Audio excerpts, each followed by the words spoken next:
Hi, friends. All right, welcome back to Reading Strategies with Mrs. J. Listen, today is the 23rd of April. You are plowing through IXL. Some quick shout outs to my kids, Dana, Xavier, Anaya, all of you all on my caseload who are working hard. Proud of you. Today we're actually looking at a much simpler reading strategy, and I'm really excited about this particular strategy because not only is it easy to understand, but it's really easy to apply if you get creative. So we're going to be looking at sensory details today. And sensory details are one of the things that readers use, or writers use rather, when they're writing to engage their reader. There's boring sentences and there's engaging sentences. And everything that makes a sentence engaging has to do with making your reader feel as if they're in the story. The authors will create situations in the text that as the readers are reading, they're thinking, I totally have seen that, felt that, experienced that, smelled that, touched that. I know exactly what the author is talking about because I've experienced that before. A big way that authors do that is instilling these sensory details into their writing. Now, you'll notice on our notes page here on the computer that I've written down sensory details, and then I've defined that as details that engage the senses. You've also noticed that I have highlighted senses in the definition and highlighted sense in sensories. Coincidence? I think not. Details that have to do with your senses are details that engage all 5 of your senses. If you're not sure what those are, that's vision, so anything that appeals to something you're seeing, smell, taste, hearing, and touch. Okay. For example, I've written a boring sentence here. Andrew, that's Mr. Jansen, came into the kitchen and couldn't believe how bad it smelled. Now, if I'm reading that, I don't actually know what it smelled like. I recognize it smelled bad. And as a reader, I know what bad smells are. I would classify bad smells as the Butler Bulldogs when they used to come back from gym. Sorry, guys. I would say bad smells were sometimes, I'm not going to lie to you, sometimes the cafeteria would give off bad smells, but for the most part, everything was really good. Sometimes I would say that, just in general, we'd be around the house and I'd be like, man, that laundry, Miss Jansen and Mr. Jansen, we need to do that laundry. That laundry smells. Okay. My dog, that smells. Okay. Just all kinds of things I know smell bad, but that doesn't really tell me what our author is trying to get across. It doesn't make the story come to life for me. But if I change this boring sentence to this interesting sentence with a sensory detail, it makes it a little more engaging for the reader. Instead of saying, Andrew came into the kitchen and couldn't believe how bad it smelled, instead I'm saying, Andrew entered the kitchen and was hit in the face with an odor that reeked of smelly socks and moldy cheese. Blech. Even as I read that, my face gets all cringy, like, blech, yuck. Okay?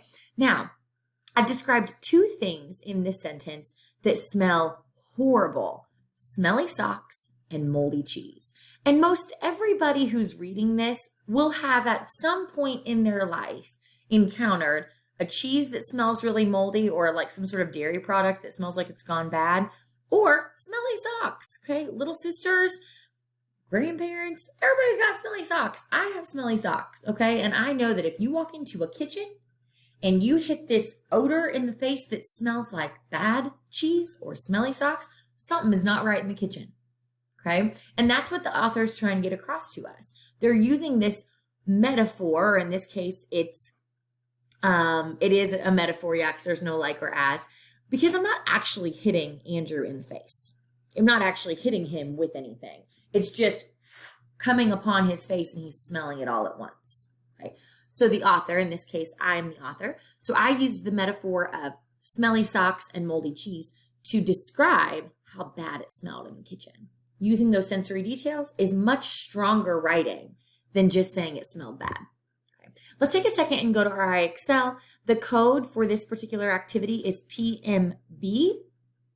It's called Identifying Sensory Details in the Reading Strategies section of IXL. Go ahead and take a second and get there, and we'll do a practice problem together. All right, we're back. I've pulled up this activity. Remember, it's PMB. identify sensory details.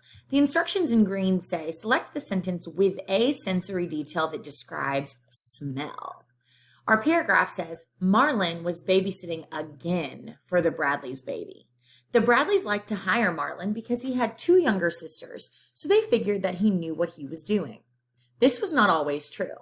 Right now, however, his vast experience, and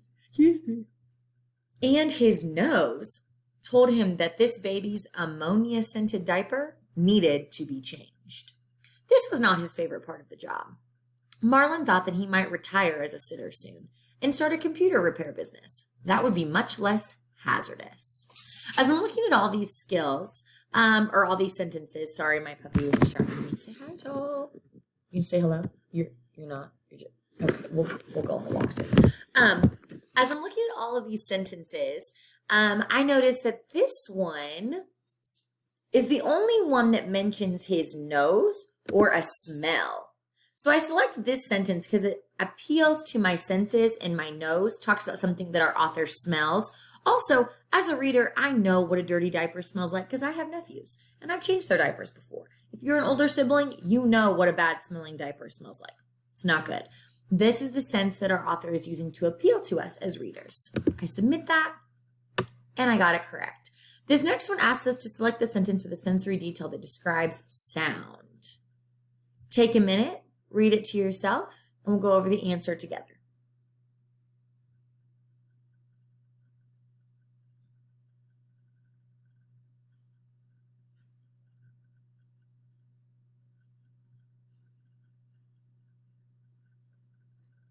Now, this paragraph is all about Maki, our character who wants to be a guitar player.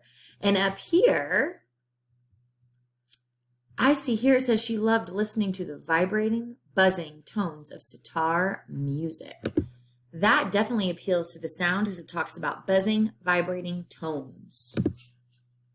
And that's correct. If that's what you guessed, good job. You're ready to go.